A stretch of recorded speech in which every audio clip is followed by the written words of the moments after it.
Graças a Deus. A paz do Senhor, irmãos. Graças a Deus estamos aqui na casa do Senhor, né? Louva a Deus estarmos aqui. Também eu estou acordado desde as 2 horas da manhã.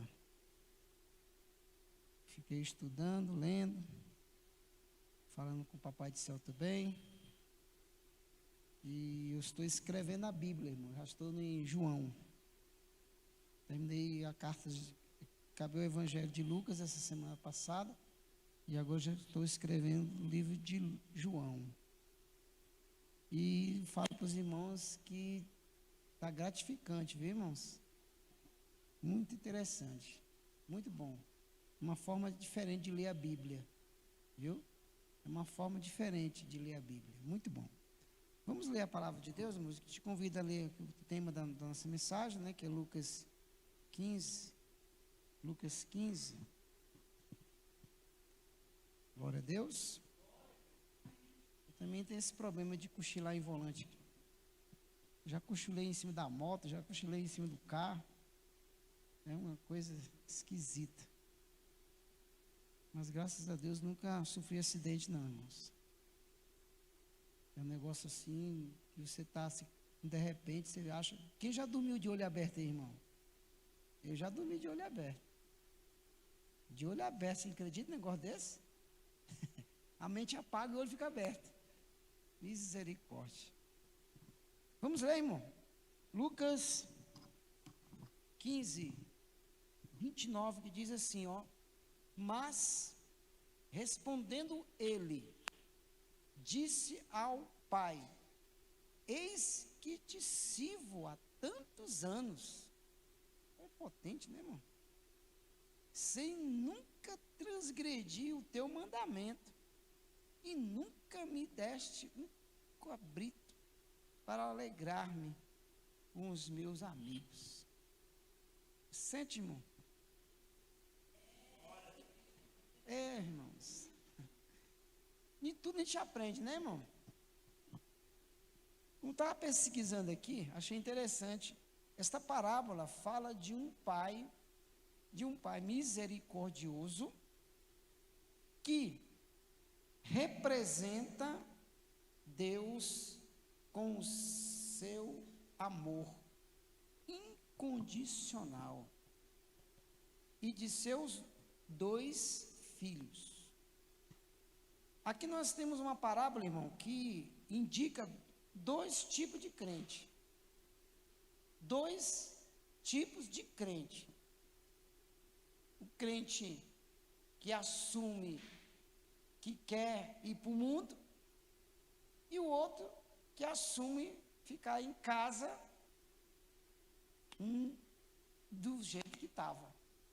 Então, 2 pessoas, 2 irmãos, um mais velho e um mais novo, cada um com a sua característica, cada um com os seus defeitos, cada um com as suas manias. O filho mais novo resolveu tomar como se diz, né?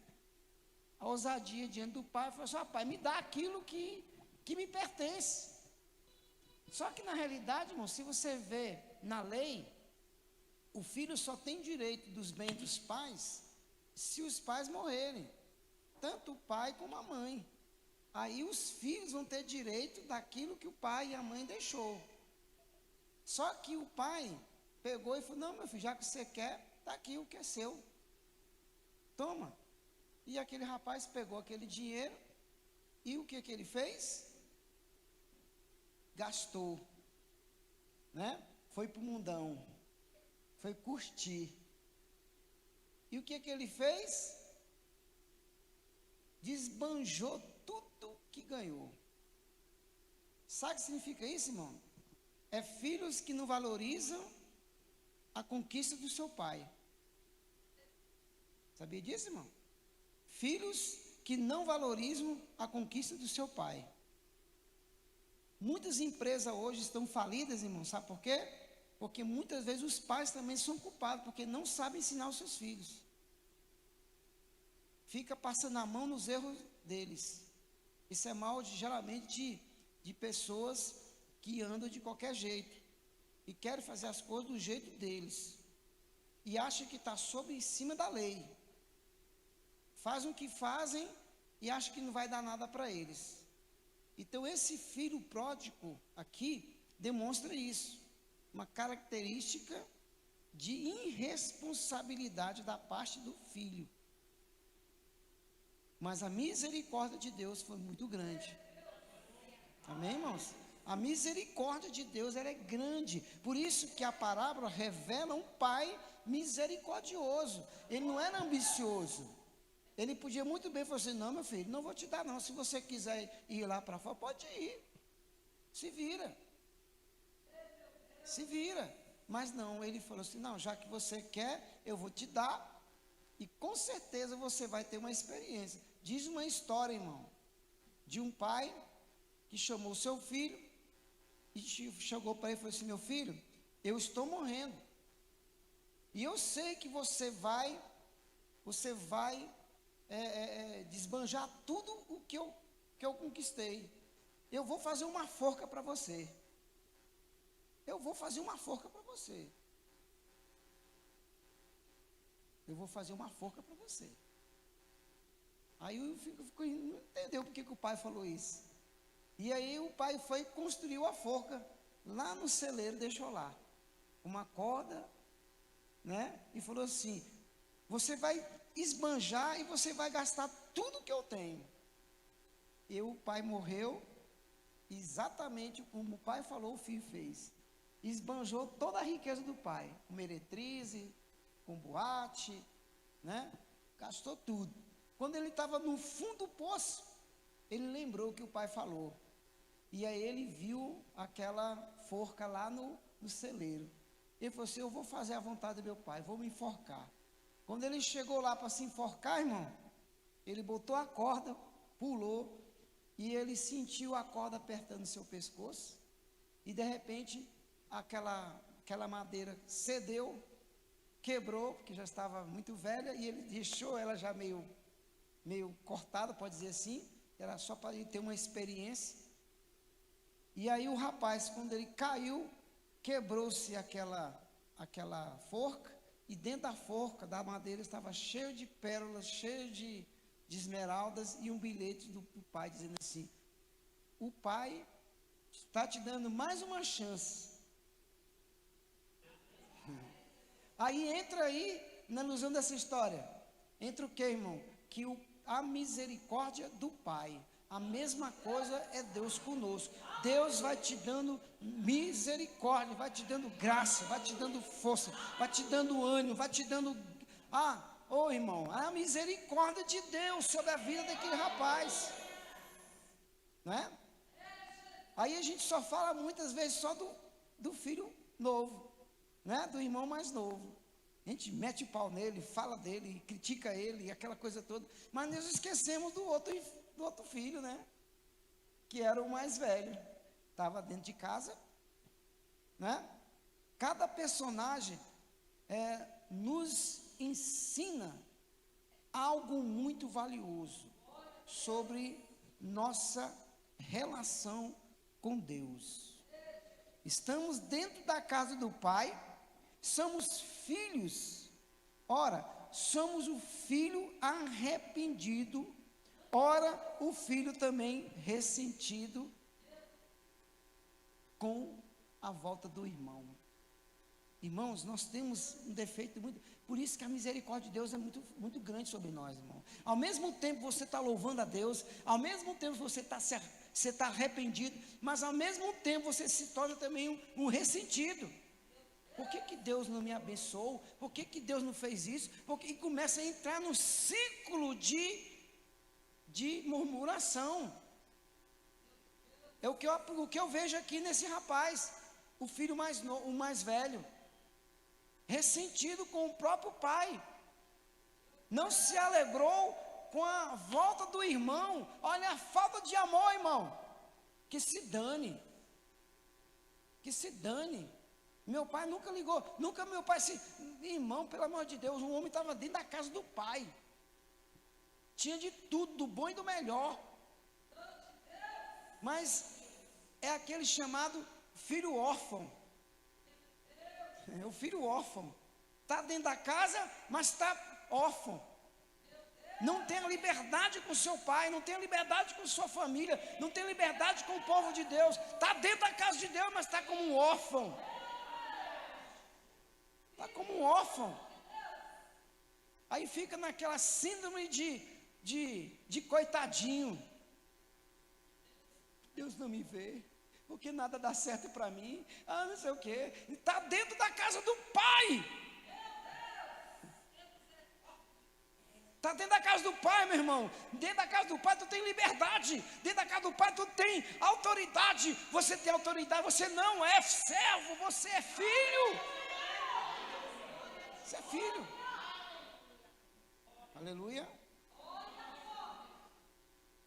Você, antes de ser servo, você é filho.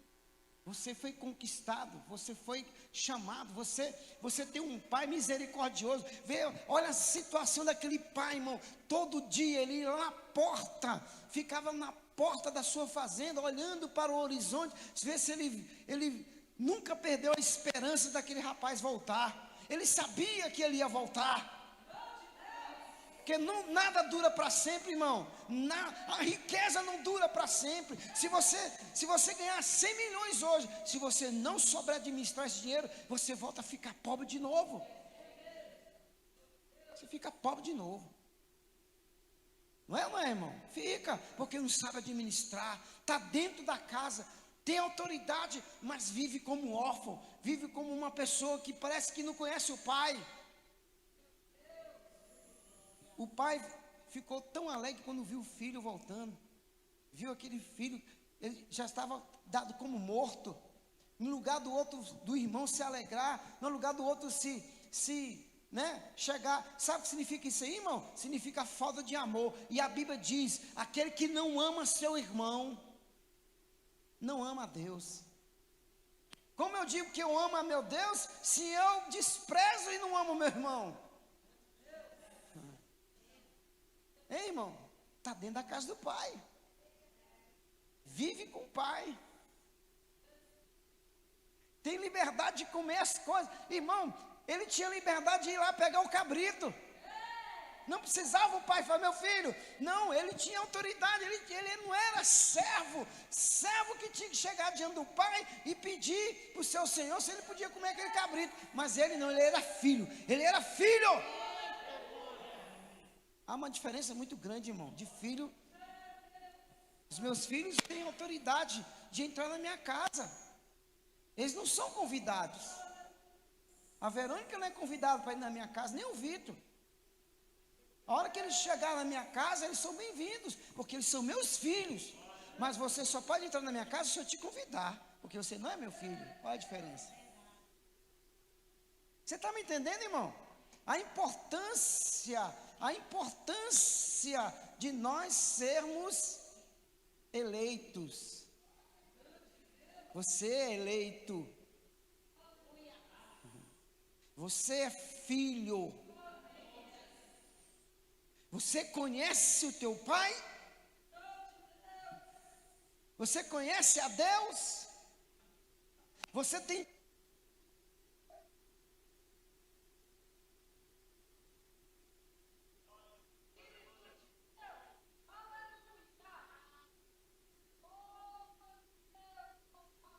Oi. Glória a Deus. Os irmãos estão me entendendo, irmão? Não seja um filho ressentido. Às vezes nós passamos algumas provas, irmãos, e a nossa tendência é murmurar. Mas certa vez o Espírito Santo me mostrou algo, e eu não entendi, e eu não vigiei, e eu perdi minha bênção por falta de vigilância da minha parte. Mas eu fui avisado. Eu fui avisado em sonho. E eu não ouvi a voz do Espírito de Deus. E eu levei um prejuízo por não ter ouvido a voz do Espírito Santo. Porque o diabo tinha já feito a cilada contra mim. E eu não vigiei nesse dia. Então, irmão, Deus, Ele tem um compromisso contigo. Principalmente se você tiver um arrependimento sincero, não um remorso, não seja um filho de remorsos, seja um filho arrependido, aleluia, como aquele rapaz, eu irei ao meu pai. Quando ele viu a situação, irmão, você viu o amor de Deus para a pessoa desviada? A gente passa, às vezes, tanto tempo afastado da presença de Deus, que só perdemos quando nós nos afastamos da presença do Senhor. Nós só perdemos. Não adianta querer dizer assim, eu vou sair, porque quem sabe as coisas não vai melhorar para mim. Não vai melhorar para você. Não vai. Porque aquele rapaz só foi para o fundo do poço. E o que estava em casa estava ressentido. Estava em casa. Não teve ele era aquela pessoa que não teve coragem como o outro teve, mas estava desviado também, 2 desviados em casa. Não seja, irmão, um crente desviado dentro da própria igreja. Palavra dura essa, né, irmão? Mas a palavra, ela nos ensina isso. O filho ressentido e se sentiu injustiçado. Sabe aquele crente, irmão, que quando não recebe às vezes o que quer, aí ele se sente injustiçado dentro da igreja? Mas por que o pastor não me tirou? Por que o pastor me tirou do meu cargo? Ou por que o pastor não me via, não me vê? É aquele crente injustiçado, está dentro da casa do pai e se sentindo injustiçado. Irmão, nós temos que olhar para Jesus, irmão. Independente de você receber ou não receber, irmão, Deus conhece o teu coração, Deus conhece o meu coração. Se eu não cheguei naquilo que ainda, é porque o Senhor sabe o que está dentro do meu coração. Por isso que nós temos que pedir a Deus, Senhor, tem misericórdia de mim. Tem misericórdia da minha alma. Eu não quero ser reprovado dentro da própria casa. Sabe aqueles filhos, irmão, que às vezes você cria aquela expectativa nele? E o filho às vezes decepciona? Mas assim mesmo o pai, irmão, ele pode até se sentir decepcionado, mas ele nunca vai deixar de amar esse filho. Aleluia. Esse pai nunca vai deixar de te amar, meu irmão. Ele vai estar sempre perto de você. Ele pode ter o seu jeito de agir com você.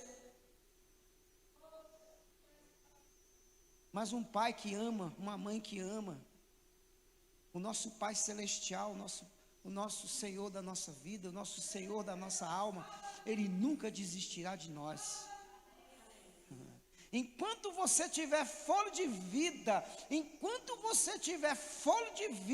há esperança para nós, irmão. Há esperança para nós, aleluia. Enquanto Noé estava construindo a arca, enquanto Noé estava ali batendo os pregos, batendo a bitume ali, 120 anos ali, havia esperança. Mas o povo não acreditou. Quantos hoje estão dentro de religiões? Quantos hoje estão dentro de uma comunidade, às vezes, sei lá, e estão desviados? Estão com um pé na igreja, outro no mundo, não sabe se é crente e não sabe se é mundano. Ao mesmo tempo ele quer ser mundano, ao mesmo tempo quer ser crente. Ei, irmão, Deus não tem ninguém como divisor. Ou você é ou você não é. Ou você é crente de verdade, ou você se torna um mundano. Porque Deus não aceita divisão. Deus não aceita o crente dividido, o filho dividido, um filho desviado dentro da própria casa. Deus não aceita. Deus não aceita, irmão. E quer culpar a Deus quando não consegue as coisas. Esse teu filho aí, ó. Nem chamou de irmão. Chamou esse teu filho aí, ó. Gastou tudo que o senhor tinha.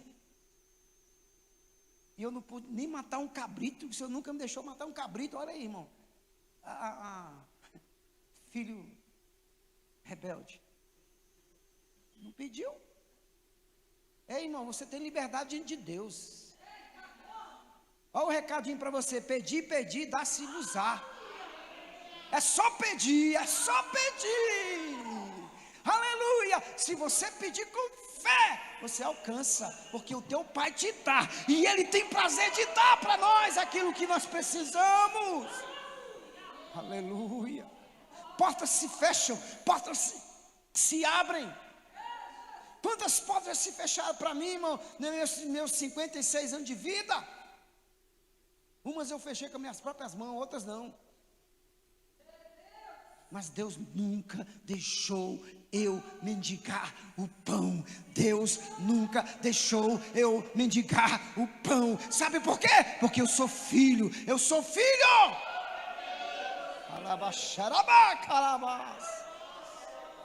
É Ele que cuida de você. É Ele que cuida de você, minha irmã. Aleluia. Para de ficar nesse vitimismo seu. Às vezes Deus quer te usar e você fica nesse teu vitimismo. Ah, Senhor, eu não sou capaz. Ah, Senhor, sai disso, minha irmã, e toma posse, toma posse, toma posse, porque você é filho, você é filha de Deus. Ai, é Ele que te usa, não é você que usa Ele. Ei, é Deus que usa a nossa pessoa, é Ele que usa, não somos nós que usamos Ele. Aquele rapaz foi ousado, mas ele teve um prejuízo muito grande. Os dois. Aleluia. Aleluia. Ore para Jesus, meu querido. Compramos muitas vezes. Olha aí, irmão, Ele representa todos aqueles que não entendem a misericórdia divina e guardam mágoa. Às vezes eu não estou compreendendo o que Deus está querendo fazer, e às vezes eu fico magoado. Cuidado para não entrar o sentimento de Judas, viu, irmão? Judas estava dentro da casa, comeu com o mestre, andou com o mestre, viu os milagres do mestre, mas se magoou. E Satanás, olhando para o coração de Judas, encontrou lugar. E entrou no coração de Judas e incitou ele a trair o mestre. Olha o que a rebeldia, olha o que a mágoa traz, irmão. Olha o perigo da mágoa. A mágoa mata, a mágoa nos afasta, a mágoa te tira da presença do mestre. Mas está lá, observa a lei, fazer igual aquele rapaz rico. Mas Senhor, tudo isso eu já faço desde a minha infância. Mas Jesus, olhando para dentro do coração dele, disse assim: olha, te falta uma coisa. Vai, vende tudo o que tens e reparta aos pobres. Jesus queria aquele rapaz pobre, irmão? Jamais. Olha ele, a diferença dele para Zaqueu. Zaqueu, desce, que eu cearei na tua casa. Aleluia. E quando Zaqueu teve o privilégio de ter o Messias dentro da casa dele, irmão, ele começou a dizer: olha, Senhor, eu vou devolver tudo aquilo que eu fiz de errado. E Jesus olhou para o coração dele: olha, aqui tem um filho de Abraão, aqui tem um filho, aleluia, aqui tem um filho arrependido, aleluia. Ei, irmão, como é bom nós sermos filhos. Não adianta só obedecer a lei.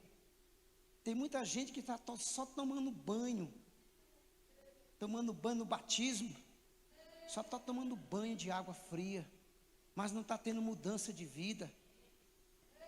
Vai lá, faz aquele voto, eu prometo, e não sei o que, daqui a pouco está se afastando, está entregando, jogando tudo fora, por causa de uma meretriz, por causa de uma droga, por causa de um uísque, por causa de um vinho, por causa de uma jogatina. Vai trocando, e isso só vai trazendo maldição. E está muitas vezes dentro da casa do pai, mas está desviado, achando que está enganando quem? Tomando a ceia de qualquer jeito,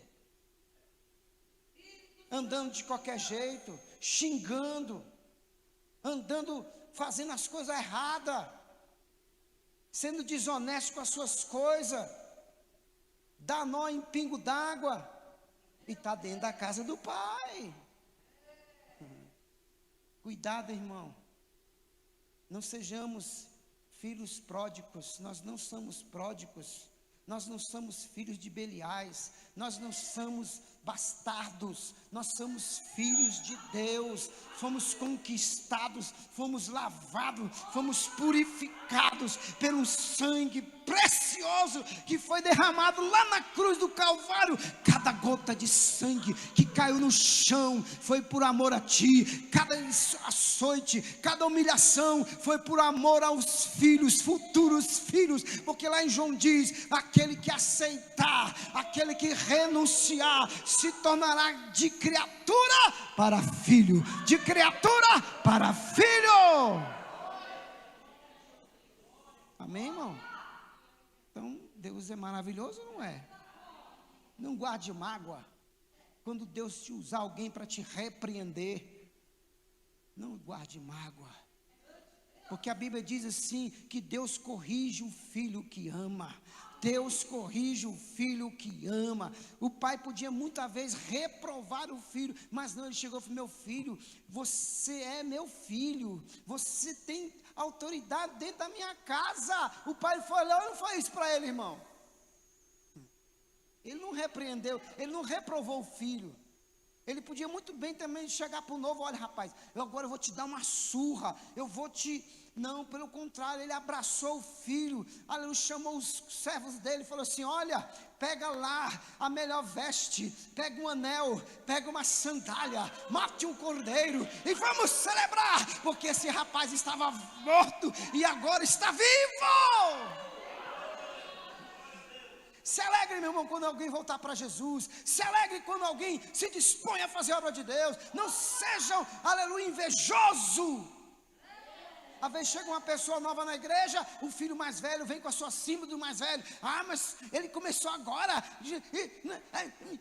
Misericórdia para com isso, meu irmão. Se alegre, porque Deus não tem acepção de pessoa. Deus dá para um mesmo que dá um para todos. Aleluia. O salário é do primeiro que começou ao último que terminou. O salário é o mesmo.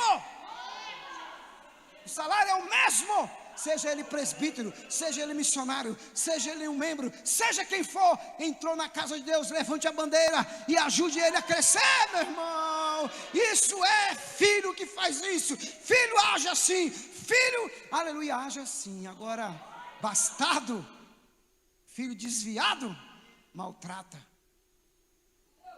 mata, joga dentro do poço, puxa o tapete. Certa vez, quando eu fui consagrado a pastor, alguém chegou para mim e falou assim: demorou, né, Wallace? Demorou, né, Wallace? Eu falei assim: demorou, mas veio com honra.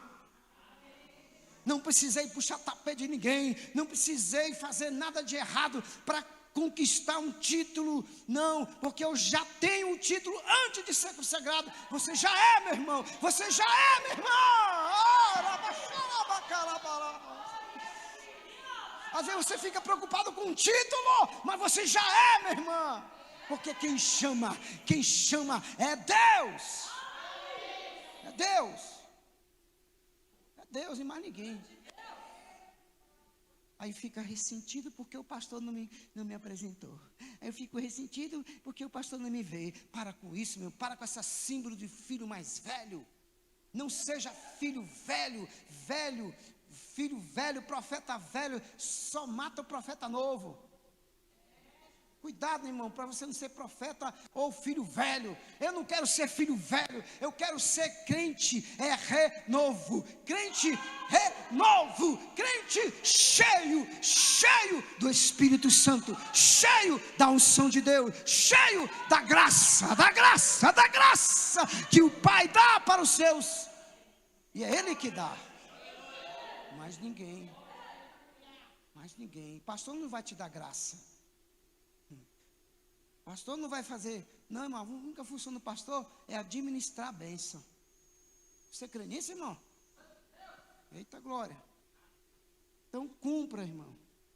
O filho mais velho também precisava de conversão, assim como nós. Estava perto fisicamente, estava distante do pai. Sabe aquele filho, irmão, que às vezes está perto do pai, mas ele não tem o amor pelo pai, não tem comunhão com o pai, está distante. Isso é ruim, irmão. Eu tenho essa experiência como pai, com meu pai. Só que quando eu casei, eu repreendi esse mal da minha vida, porque eu fui presente e sou presente na vida de meus filhos. Eu não refleti o que o meu pai foi para mim. Não. É o contrário. Então, irmão, Deus é pai. Deus não é padrasto. Apesar que tem uns padrastos bons, né? No sentido espiritualmente falando. Deus é pai. Jesus é o Senhor da nossa vida. Aleluia. O Salvador da nossa alma. Deus amou o mundo, irmão, de uma tal maneira que enviou o seu único filho para te dar o direito. Escute, irmão, você tem algo e nós temos algo muito precioso que o mundo não sabe. Por que o mundo detesta a igreja? Por que o mundo persegue a igreja? Porque nós temos algo que eles não têm. Nós temos um pai amoroso, nós temos um pai misericordioso, mas também temos um pai que sabe nos corrigir e nos dá o livre-árbitro. E esse livre-árbitro aí, irmão, olha aí o exemplo do filho pródigo, dos dois. Tinham liberdade, mas eram presos. Preso. Você tem liberdade de escolha, mas você é preso. Preso de quê? O pecado. Irmão, isso é fato. Qualquer um de nós, sejamos quem for, de semideuses a auxiliar, que hoje em dia tem uns semideuses dentro da igreja, né, irmão? Querem ser semideuses, quer ser divindade, não pode nem pisar no chão porque é santo demais. Irmãos, todos nós, quando nós nos afastamos da presença de Deus, pelo seu livre-árbitro, é igual casamento. Casamento não é mandamento, irmão. Casamento é escolha. A mesma coisa com Deus. Você não, escute, igreja, você não é obrigado a servir a Deus. Deus nunca vai colocar uma espada de fogo no seu peito assim, ó. Você tem que me servir, porque senão eu vou te matar. Não. Você tem a livre escolha. E quando nós nos afastamos da presença de Deus, para onde nós vamos? Lembra do filho pródigo? Se afastou da presença do pai, se afastou do carinho do pai, se afastou da comunhão do pai, só foi descendo ladeira abaixo, e foi só perdendo a paz, perdendo a comunhão, foi só perdendo, só descendo. E quando nós estamos com o pai, é só subindo. Aleluia, só subindo, irmão. Aleluia! Ei! Você tem liberdade de comer o cordeiro, meu querido. Você tem liberdade de ser batizado com o Espírito Santo. Está aí para você. Está aí para nós o batismo. Está aí para você os dons. Está aí para você a alegria. Está aí para você a paz que Ele nos dá. É só subindo diante do Senhor. Aleluia. Mas infelizmente nós fizemos nossa escolha. Quer servir a Deus, meu querido? Renuncie a ti mesmo. A Bíblia diz: quem quer Negue-se a si mesmo. Você sabe o que é negar a si mesmo, irmão? É negar esse teu eu. Enquanto você não negar esse teu eu, tu vai sofrer. Enquanto você e eu não negarmos este eu, tu vai sofrer. Porque a Bíblia diz: negue a si mesmo e pega a tua cruz e siga-o. Você nunca vai deixar de ter cruz, irmão. O crente verdadeiro nunca vai deixar de ter sua cruz. Porque ela vai estar sempre conosco. Mas eu quero dizer para você, somos mais do que vencedores. Amém? Somos mais do que vencedores. Não fique apenas perto, irmão. Tenha experiência. Você sabe, irmão, que o crente só vai ter vivência com Deus, o novo convertido só vai ter vivência com Deus quando ele começa a ter experiência. Não fique apenas só perto, mas tenha experiências. Quanto mais experiência você tiver com Deus, mais você tem prazer de estar com Ele. Isso é fato na vida do crente. Amém? Eu sei que eu coloquei muita coisa aqui, mas eu sou igual a mãe, eu faço um jornal e às vezes não dá para fazer tudo. Mas para me encerrar aqui, coloquei aqui, ó. Muitos estão perdidos. Perdido é empregado no sentido de estar perdido em relação a Deus, como ovelhas desgarradas. 1 Pedro 2,25 vai falar sobre isso. Isaías também, 53,6. A vida afastada da comunhão com Deus é morte espiritual.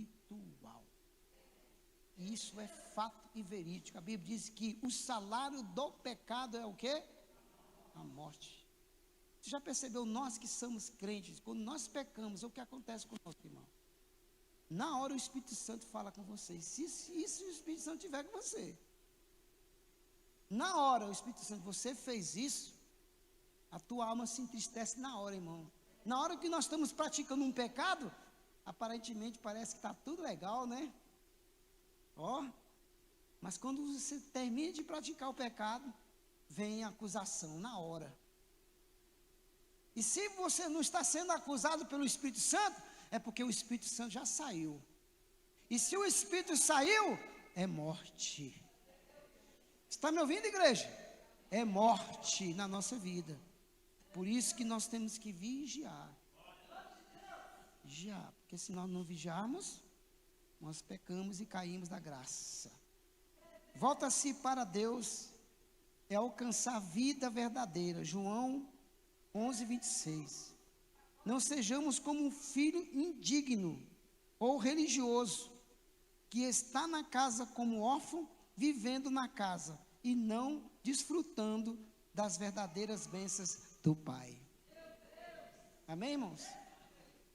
Então, você tem liberdade de viver, de sentir. As lutas vêm e passam, meu irmão. Emprego vai, emprego vem. Faculdade vai e faculdade vem. Como tem um velho ditado que diz: se eu estudo, o tempo passa. Se eu não estudo, o tempo passa. Se eu trabalho, o tempo passa. Se eu não trabalho também, o tempo passa. Nós temos dentro de um tempo. Você está dentro de um túnel do tempo. Não para o passado, mas para o presente.